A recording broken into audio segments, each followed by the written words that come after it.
Halo, saya Verosana Fadila dari Ilmu Komunikasi 2020. Di sini saya akan menjawab soal dari UTS Pengantar Ilmu Jurnalistik.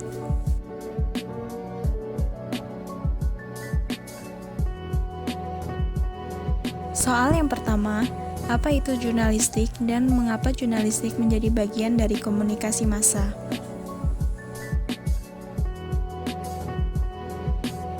Apa itu jurnalistik?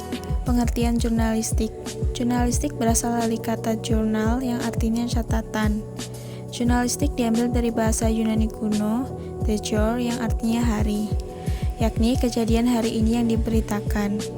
Jurnalistik sendiri adalah proses pembuatan informasi atau berita, news processing, dan penyebarluasannya melalui media massa.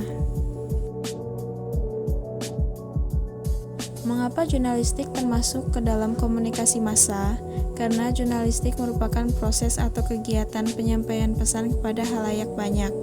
Di dalam proses jurnalistik tersebut, terdapat perencanaan informasi dan penyebaran info ke halayak umum melalui media massa.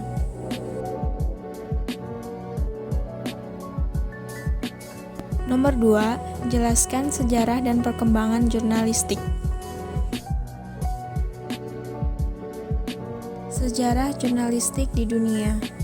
Menurut sejarah, jurnalistik pertama kali muncul pada tahun 100 hingga 44 sebelum Masehi. Jurnalistik di sini merujuk pada Akta Dorna di zaman Romawi kuno pada masa pemerintahan Julius Caesar. Akta Dorna adalah papan pengumuman, dan Julius Caesar dikenal sebagai bapak pers dunia. Sebenarnya, Julius Caesar hanya meneruskan tradisi Raja Imam Agung, yakni Annals, yaitu sebuah papan tulis yang digantung di serambi rumah yang berisi catatan segala kejadian penting. Atas dasar hal tersebut, saat berkuasa, Julius Caesar memerintahkan agar hasil sidang dan kegiatan para anggota Senat setiap hari diumumkan pada Akta Dorna. Dari kata Akta Dorna inilah secara harfiah kata jurnalistik berasal, yakni journal. Dalam bahasa Latin berarti harian atau setiap hari. Di dalam Islam sendiri, awal mula adanya jurnalistik ada pada zaman Nabi Nuh, yakni pada saat banjir besar yang melanda kaumnya, Nabi Nuh yang sudah berada di dalam kapal mengirim seekor burung untuk memantau keadaan di luar kapal. Sebab fakta tersebut, Nabi Nuh kemudian dianggap sebagai penyiar kabar pertama di dunia, dengan kapal Nabi Nuh sebagai kantor berita.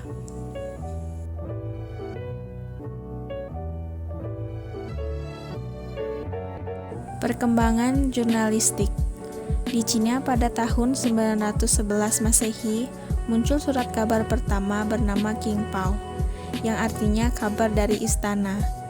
Kemudian pada tahun 1351 Masehi, Kaisar Guangxu mengedarkan surat kabar itu secara berkala, yakni seminggu sekali. Pada tahun 1450, mesin cetak ditemukan pertama kali oleh Johannes Gutenberg.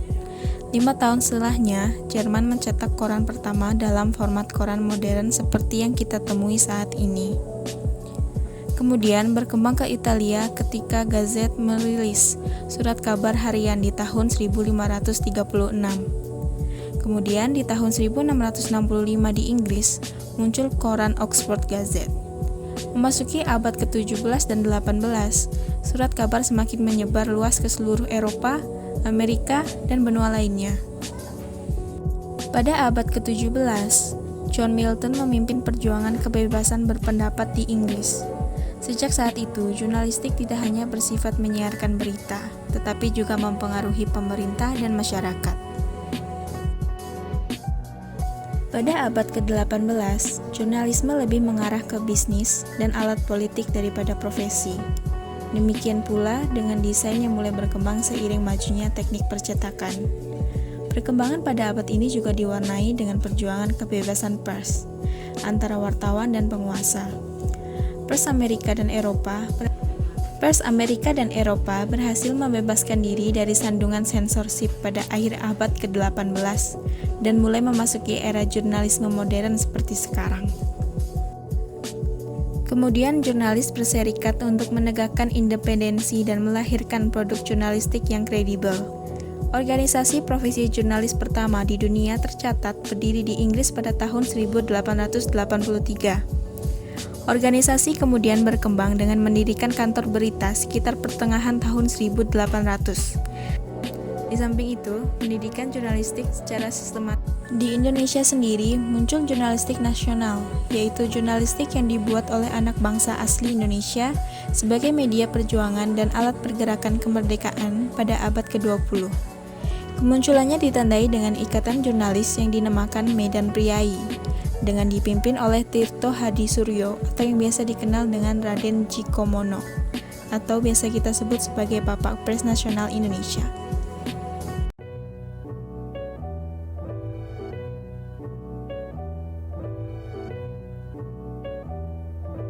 Soal nomor 3, jelaskan fungsi pers menurut pasal 6 Undang-Undang Nomor 40 Tahun 1999.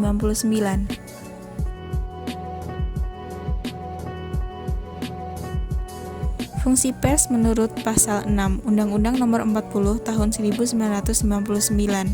Yang pertama, memenuhi hak masyarakat untuk mengetahui.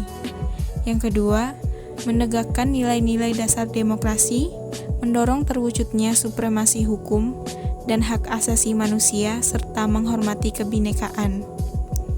Yang ketiga, mengembangkan pendapat umum berdasarkan informasi yang tepat, akurat, dan benar.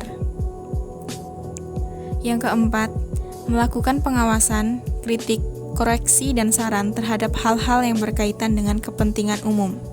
Dan yang kelima, memperjuangkan keadilan dan kebenaran. Soal nomor 4, jelaskan 4 sistem pers yang diketahui dan negara mana saja yang menganutnya.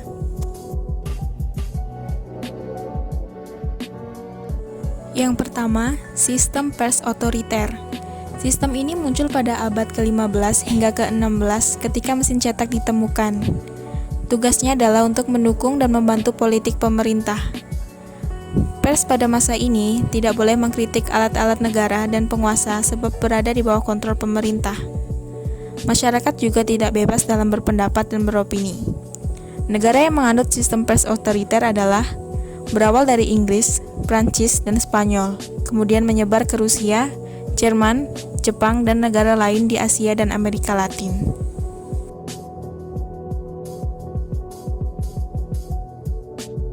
Yang kedua, ada sistem pers libertarian.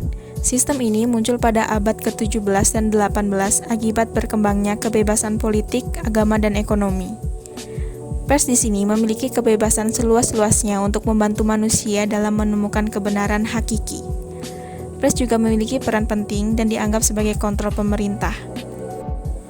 Tugas pers yakni melayani kebutuhan hidup politik, ekonomi, mencari keuntungan, menjaga hak warga negara, dan sebagai hiburan.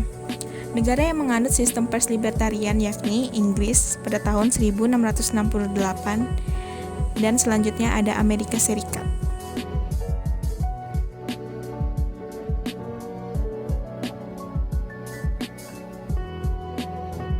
Yang ketiga adalah sistem pers komunis. Sistem ini ada pada awal abad ke-20 akibat dari sistem komunis Uni Soviet. Berperan sebagai alat pemerintah dan bagian integral dari pemerintah sehingga mau tidak mau harus tunduk pada pemerintah. Sistem ini menuntut agar pers melakukan yang terbaik terhadap pemerintah dan partai. Sebaliknya akan dianggap sebagai bentuk perlawanan. Negara yang menganut sistem pers komunis adalah Rusia, Hungaria, Kroasia, Korea Utara, dan Republik Rakyat Cina.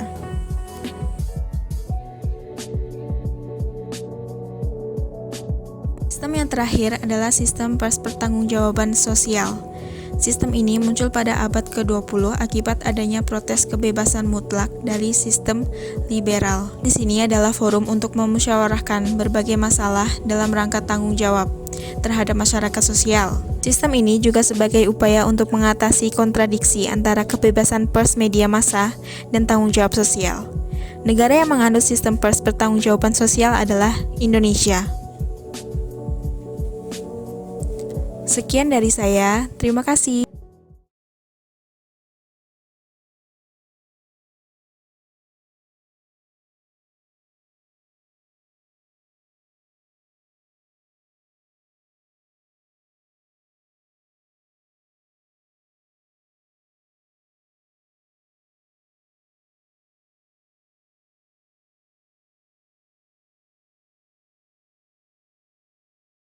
kasih.